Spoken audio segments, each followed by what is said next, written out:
교회에서 가장 많이 쓰는 단어가 은혜와 믿음이라는 단어거든요.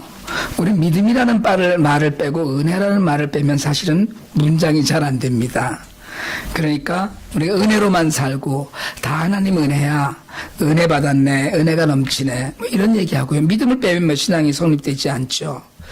종교개혁 당시 개혁자들은 구원을 위해서 무언가를 해야 된다는 당시 로마 카톨릭의 그 가르침을 거부했습니다. 그 당시에는 성경이 사제들의 전유물이었고요. 또 사실은 서민들은 성경이 없기도 했거니와 라틴어로 된 성경의 뜻을 알 길도 없었습니다. 그래서 평신도들은, 제가 이 단어를 옳지 않다고 생각하는 단어 중에 하나가 평신도거든요. 우리가 평신도라고 흔히 하는 일반 성도들은 로마 카톨릭 교회의 그 가르침을 그냥 믿고 따를 수밖에 없는 것이었어요. 온 유럽이 뭐 교황, 그 하나로 교황의 가르침 아래에 있던 시절이었고요. 그때 교회에 또 사제의 말은 곧 성경이고 하나님 말씀이었습니다. 그래서 면죄부 판매, 그냥 뭐 교회에서 하는 거니까 옳은 것인 줄 알고 그대로 따르는 거예요. 연옥, 말도 안 되는 교리인데도 불구하고 그걸 인정하고 그대로 갔습니다. 그러니까 인간의 구원을 위해서 인간의 행위로 완성해 나간다는 것, 그건 결국은 오직 의인은 믿음으로 말미암아 살리라는 말씀을 정면 배치되는 그런 꼴이 되어 있는 상황이었어요. 그래서 종교개혁자들은 죄에 빠진 인간의 구원이 오직 하나님의 긍휼하심에 의한 은혜로 주어지는 것을 강조해야 했습니다. 이게 은혜로 주어진다는 거예요. 그래서 오직 은혜로, 솔라그라티아가 오직 성경, 오직 그리스도, 오직 믿음, 오직 하나님께 영광이라는 다섯 솔라에 함께 들어 있습니다. 여러분, 은혜는 우리가 늘 그냥 계속 얘기하듯이 아무 값 없이 대가가 요구되지 않는, 대가 요구가 없는 선물입니다. 하나님께서 우리를 구원하실 때 돈을 요구하지 않으셨어요. 사실은 믿음을 처음부터 요구하신 것도 아닙니다. 여러분, 구원은 믿음을 갖고 구원을 받지만 믿음을 처음부터 요구하신 것이 아니에요. 우리에게 바른 행실을 요구하지 않으시고 우리에게 자비를 요구하지 않으셨어요. 뭘 잘해야 된다는 조건이 아니에요. 여러분, 키가 커야지 구원을 받는다 그러면 방준홍 형제 빼고 누가 있겠어요? 지금? 돈이 많아야 된다 그러면 빌 게이츠나 뭐 누구죠? 제프 베조스? 그 정도 돼야지 되는 거 아닌가요? 노래를 잘 불러야 된다 그러면 뭐 이 중에 장하은 자매하고 이성진 집사님만 천당 갈 거 아니에요. 근데 조건이 없어요. 가슴에 손을 얹고 한번 얘기 한번 해봅시다. 정말 다행이네요. 시작. 정말 다행입니다. 그럼 정말 다행히 아무 조건이 없는 거예요. 조건 붙었으면 누가 이걸 하겠어요. 이번에 IT에 가면서 아이들 신발과 옷을 많이 가져갔습니다. 버지니아에 제 작은 누님이 사시는데 그분 친구분 중에 마이클과 제키라는 부부가 있어요. 은퇴한 군무원인데요. 그냥 연금 받아서 사시는 분들이에요. 이분들이 제 누님을 통해서 제 사역을 소개를 받고 제가 몇 년 전에 그 버지니아 갔을 때 한번 만나 뵀어요. 그 이후에 애들 옷을 사서 보내십니다. 새 옷을 사서 보내는데 그냥 보내는 게 아니에요. 새 옷과 새 신발을 사서 보내는데 일일이 보이, 걸을 나누고요. 사이즈를 나눠요. 그래서 하나씩 그 갤런 사이즈 짐낙백에다가 넣었습니다. 그렇게 해서 거기다가 써요. 보이, 사이즈 7, 사이즈 6 이런 식으로요. 한 번 보낼 때 보통 거의 한 100벌쯤 돼요. 근데 이분들이 그게 제일 큰 낙이라고 그러더라고요. 큰 옷가게나 타겟 같은 마켓에 가서 아예 매니저들과 좀 이야기를 해서 좀 더 싼 값에 좀 더 좋은 옷을 좀 더 많이 사서 보내려고 애를 써요. 정말 애들이 좋아할 만한 예쁜 옷, 그냥 뭐 색깔도 예쁘고 스타일도 정말 요즘 것 같고 심지어는 뭐 아주 그 스판글 같은 게 많이 붙은 뭐 핫팬츠처럼 생긴 아주 어린 아이들 옷, 뭐 그 드레스 같은 것도 아이들이 좋아할 만한 색깔 있는 옷, 그런 것들을 보냅니다. 신발도 사실은 다 고급 신발을, 새 신발을 보내요. 여러분, 이게 먹고 사는 일이 걱정이 없다고 해서 하는 일이 아닙니다. 이건 정말 정성이 있는 거거든요. 제가 언제가 너무 고맙다고 그러니까 그러더라고요. Henry, I got the biggest one from God. It's grace. Only I want to share it with your kids. 그러더라고요. This is small piece라는 거예요. 지지난주에 이분이 2박스를 세컨데이 에어로 보냈어요, UPS. 왜냐면 제가 그 다음 주에 월요일 날 IT를 간다고 하니까 그 소식을 잊어버리고 있다가 급한 마음에 준비를 해서 그 요금 비싼 세컨데이 에어로 보냈어요. 그래서 제가 사실은 이번에 갈 때 가방 4개만 가져가려고 그랬거든요. 4사람이 가니까 그냥 4개만 가져가고 말자 이민 가방을 그랬는데 그것들을 다 담아서 가방 6개를 가지고 갔습니다. 그러고서는 세계 고아원에서 잔치를 했어요. 애들이 너무 좋아하죠. 남루하기 이를 데 없고 솔직하게 말씀드리자면 한 달쯤은 빨아 입지 않은 것이 틀림없는 그런 옷 입고 있다가 일일이 포장된 옷 사이즈에 맞춰서 그래서 아이들 보고 작으면 뭐 사이즈 4, 6 뭐 좀 작다 그러면 바꿔주기도 하고 하면서 옷을 입혔어요. 또 그동안에 저희 가족들이 모아서 해놓은 옷들도 있었고 엄집사님 둘째 따님이 또 기증한 옷들도 있었어요. 너무 좋아하는 거예요. 신발도 나눴죠. 뭐 헌 신발도 있었지만 신발 신고 춤추고 싶어해요. 근데 여러분 그게 다 선물이에요. 조건이 안 붙은 거예요. 돈 내고 사는 게 아니에요. 여러분 IT 고아들이 저나 제가 브라더 마이클이라고 그러는데 그분한테나 무슨 옷을 선물로 받을 만큼 그런 일을 한 적이 없습니다. 걔네들이 뭐 특별히 한 게 없어요. 조건 없습니다. 너 이거 받았으니까 내가 뭘 해달라 이것도 없어요. 너도 이거 해줬으니까 뭐 이 정도는 해줘야지 그거 없습니다. 새 옷 해줬으니까 하다못해 뭐 나를 위해서 기도해달라 이것도 없어요.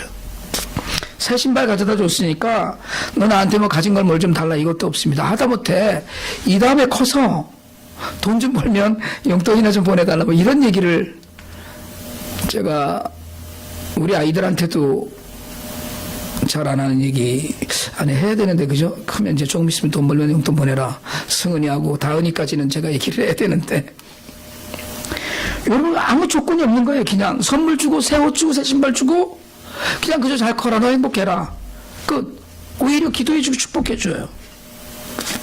근데 여러분 선물을 그렇게 갖다 주고 저는 IT 고아들을 사실은요 보면서 늘 사실은 그 아이들과 다를 바 없었던 저를 봅니다. 여러분 무슨 조건을 걸고 쌀 사주고 무슨 까닭이 있어서 약 사주고 뭐 바라는 게 있어 옷과 신발 가져다 주고 뭐 하다못해 이 다음에 뭐라도 해달라 이런 마음이 있어서 교육시키는 게 아니거든요. 물론 저도 바라요. 잘 크길 바라고요. 진심으로 건강하길 바라고 그리고 정말 공부 열심히 해서 그 아이들이 알아서 IT의 기둥이 되기를 바라면서 기도합니다. 물론 가장 중요한 건 예수 잘 믿는 사람으로 사는 거예요. 그렇지만 지금 당장 그 모든 것이 혹시 제 기쁨이 될지는 몰라도 직접적으로 제게 무슨 이득이 되는 건 아니에요. 애초에 그런 이득을 바라고 하는 일도 전혀 아니고요. 근데 여러분 하나님이 그러셨어요.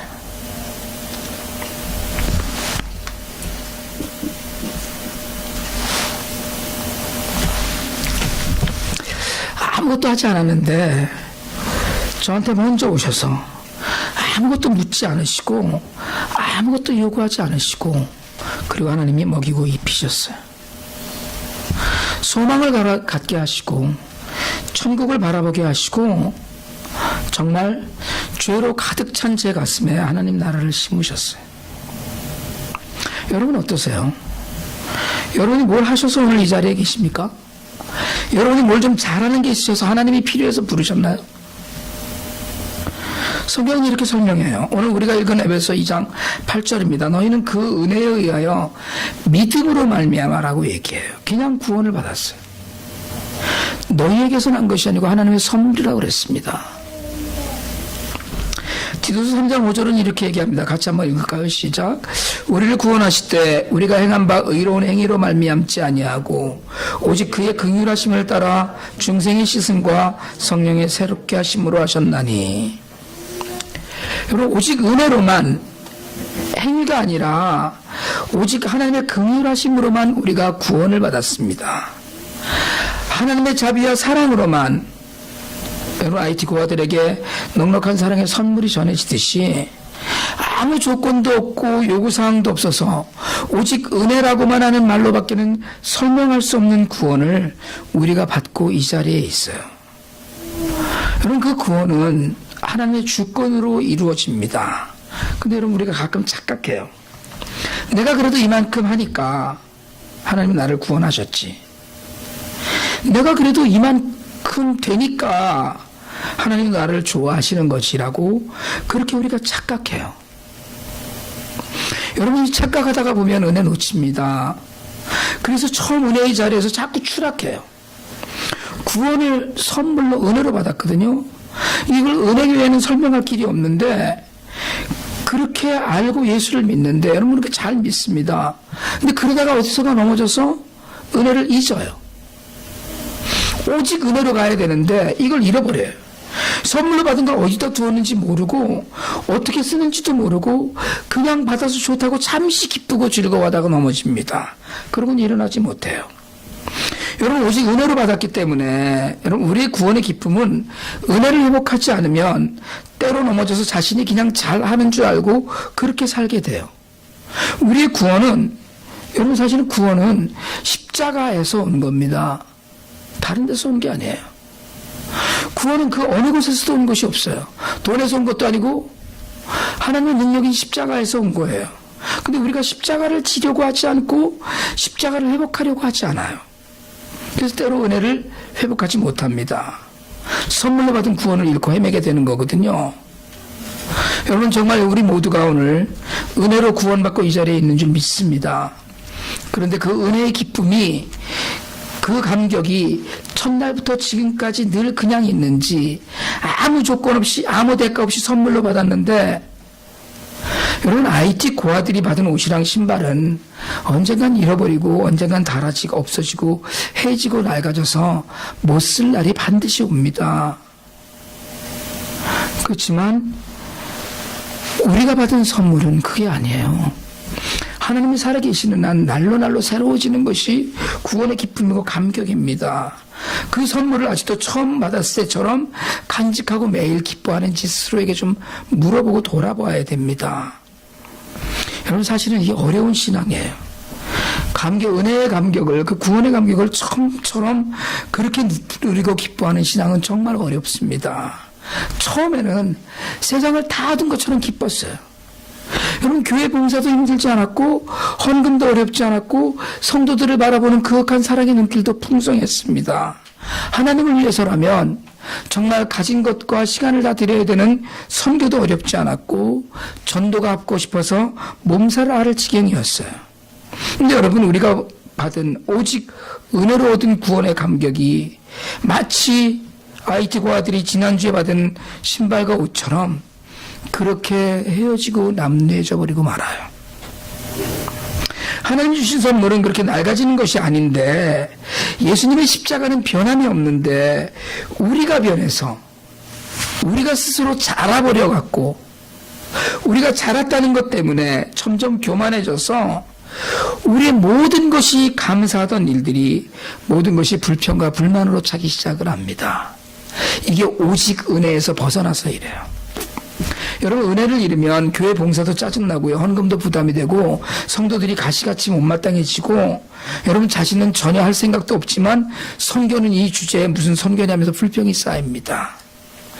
절대 전도하지 못하고요, 예배는 슬금슬금 빠져도 되는 자리가 되고 말아요. 신앙은 반드시 교회 생활을 통해서 해야만 되게끔 되어 있습니다. 하나님 말씀이고 예수님의 구상이에요. 신앙은 절대 혼자 하지 못합니다. 이 신앙생활을 교회 공동체를 통해서 하는데, 여러분, 그 모임의 자리, 예배의 자리를 자꾸 잃어버리면 신앙을 잃게 돼요. 여러분, 영적인 어려움을 우리가 누리기 시작을 하게 되면 반드시 이겨내려는 결단과 회복의 열정이 좀 있어야 됩니다. 그래서 때로는 믿음이 부침을 거듭하죠. 정말 열정을 내다가도 어떤 때는 좀 이렇게 식을 때도 있고요. 예전에 어떤 책을 보니까 그 신앙생활을 하면서 최소한 7번을 오르락내리락 한다고 그러더라고요. 어떤 때는 정말 뜨겁게 하다가도 좀 내려가기도 하고 뜨겁게 하다가 내려가기도 하고 이런 때가 있다고 하지만 꾸준히 가는 일이 제일 중요해요. 은혜를 꾸준히 붙들고 있는 것이 정말 중요합니다. 그런데 오늘날 오직 은혜로 받은 감격과 은혜도 변질돼요. 그래서 매일 믿음으로 응답하고 바울도 나는 날마다 죽노라는 고백을 했듯이 여러분 그렇게 은혜를 붙들지 않으면 오직 은혜의 감격은 지속되기가 참 어렵습니다. 여러분 정말 어려워요. 그래서 사실은 한결같은 신앙을 만나기 어려운 시대라고 우리가 이야기해요. 그 가운데서 은혜로 받아서 여기까지 왔다고 믿는다면 여러분 정말 천국 문 앞에서 하나님 제가 정말 하나님 오직 은혜로만 여기까지 왔습니다. 이 고백을 할 수 있어야 되거든요. 근데 자꾸 이걸 놓치거나 이게 변질되거나 내가 자꾸 커버리거나 판단하거나 내 스스로만 갖고 있는 판단 때문에 이걸 놓치는 거예요. 여러분 우리가 받은 구원이라고 하는 은혜, 이 은혜를 받은 사람은 오직 은혜를 받았다는 건 하나님의 주권을 인정한다는 뜻입니다. 사실은 이게 여러분 오직 은혜는 하나님의 주권을 인정하는 거예요. 우리가 원래 하나님과 가까이 할 수 없는 인생이었습니다. 에베소 2장 3절 한번 읽을까요? 전에는 우리도 다 그 가운데서 우리 육체의 욕심을 따라 지내며 육체와 마음에 원하는 것을 하여 다른 이들과 같이 본질상 진노의 자녀였더니 마음대로 살았다는 거예요. 마음대로 살았어요.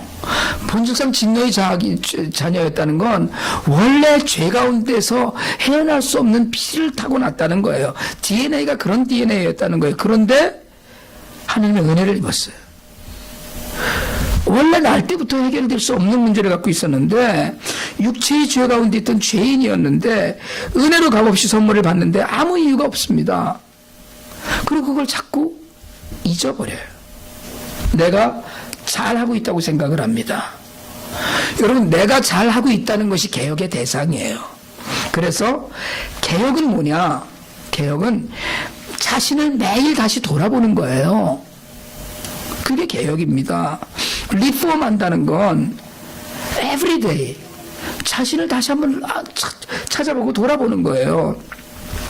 늘 그래왔던 것이 다 옳은 것이고 바른 것이라고 하면서 거기에 매달리는 것이 아니라 말씀 안에 없는 건 과감하게 버리고요.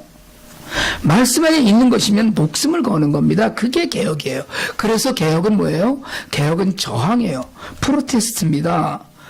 그래서 개혁성도 개신교 성도들을 프로테스탄트라고 하거든요.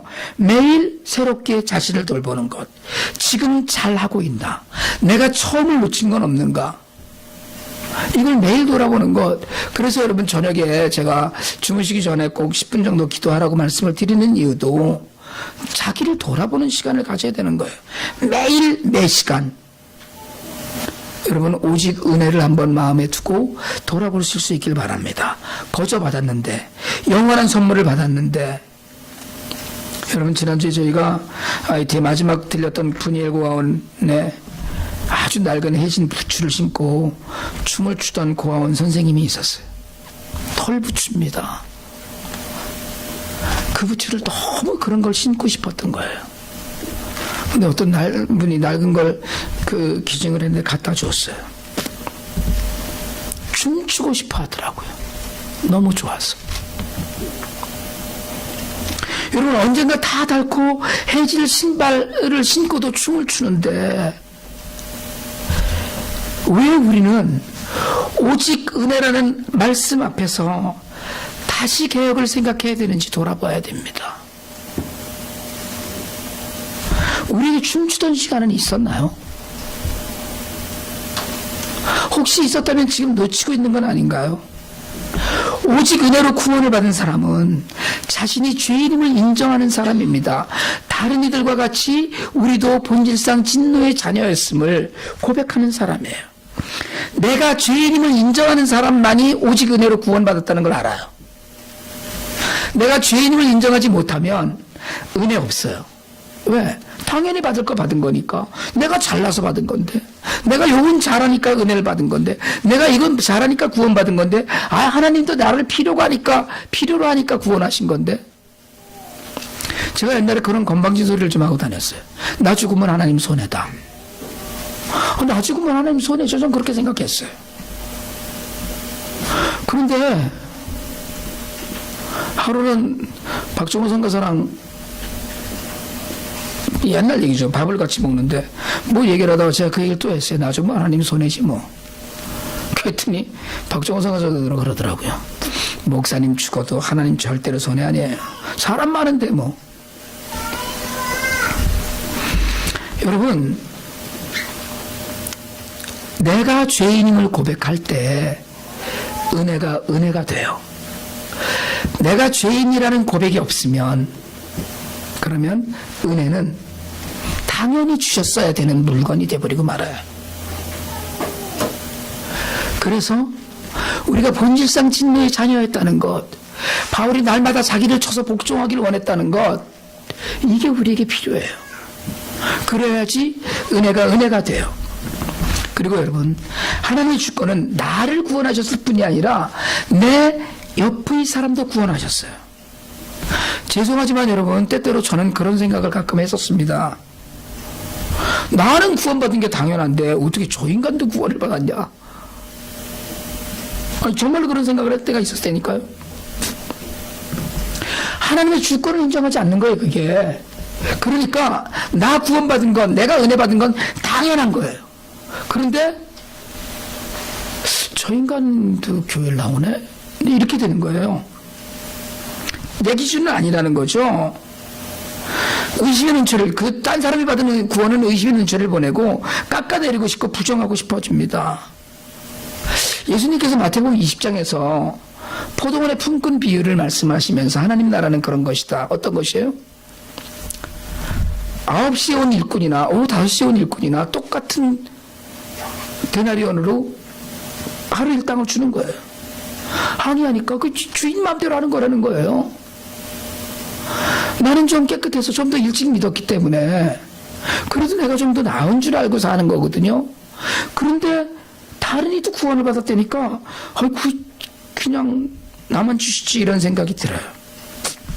그러나 하나님은 상상도 못했던 사람들에게도 그들이 우리와 동일하게 주 예수의 은혜로 구원받는 줄 믿는다는 고백, 이걸 듣고 싶어 하셔요.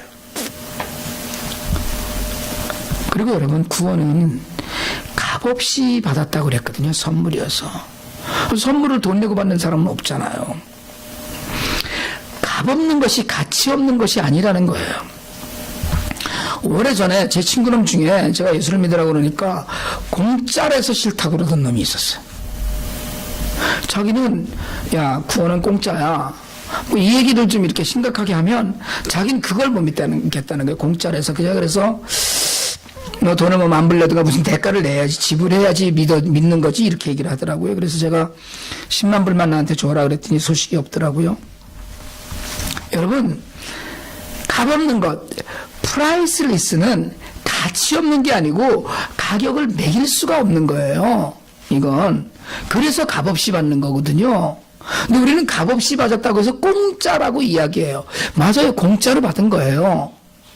근데 이건 값을 매길 수가 없기 때문에 그냥 준 거예요. 능력이 없는데 제가 누군가에게 주고 싶은데, 제가 승은이한테 뭐라도 해주고 싶은데, 팝콘 하나 튀겨줘도 해주고 싶은데 걔는 돈을 낼 능력이 없는 거예요. 그러니까 더 가치가 있어요. 그 사랑이 더 빛나는 거예요. 그런데 우리는 그 가치를 그냥 없는 것으로, 정말 가치가 없는 것으로 생각을 해요. 너무 값싸게 생각을 해요. 여러분, 구원은 가격이 없는 것이 맞고 값 없는 것이 맞는데 값어치가 없는 게 아니라는 걸 잊지 마시기 바랍니다. 너무 값어치가 나가서 그래서 돈 값을 매기질 못하는 거예요. 말씀을 정리하려고 합니다. 여러분, 구원을 내 행위로 받겠다는 중세 로마 가톨릭의 교리는 사람들로 하여금 피눈물 나는 돈을 내게 했어요. 악습이었습니다. 종교개혁가들은 구원이 오직 은혜로 오는 것임을 성경에서 진리로 찾아냈어요. 오늘 믿는 우리도 그렇습니다. 오직 은혜로 난 구원받았어요. 그리고 이 받은 은혜의 감격을 잃지 않고 유지할 수 있어야 합니다. 은혜로 받은 선물은 연약한 이들에게 나누기 쉽습니다.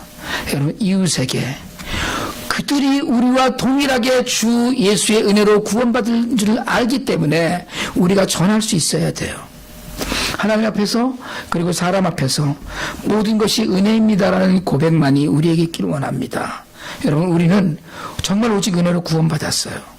이 놀라운 진리를 우리를 한없이 낮아지게 해야 됩니다. 그래야 한없이 기쁘고 늘 감사할 수 있어요. 갚을 수 없는 거예요, 이건. 은혜 받은 자로 더욱 은혜에 합당하게 살기 바랍니다. 여러분, 제가 아까 승은이한테도 얘기했듯이 처음엔 다 그냥 받았어요.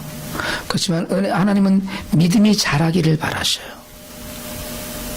갓난아이에게 젖을 먹이다가 장성하면 단단한 음식을 먹듯이 믿음이 자라면 구원을 이루기 위해서가 아니고 성화를 이루기 위해서 애를 써야 합니다.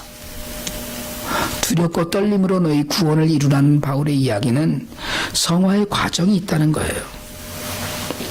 우리가 은혜 받았음을, 은혜 받은 사람임을 세상 모든 사람들이 알게 하셔야 돼요. 그게 오직 은혜에 합당한 삶입니다. 여러분, 간절히 오직 은혜라는 고백으로 우리 모두의 삶이 풍성하고 충만하기를 주님의 이름으로 축복합니다.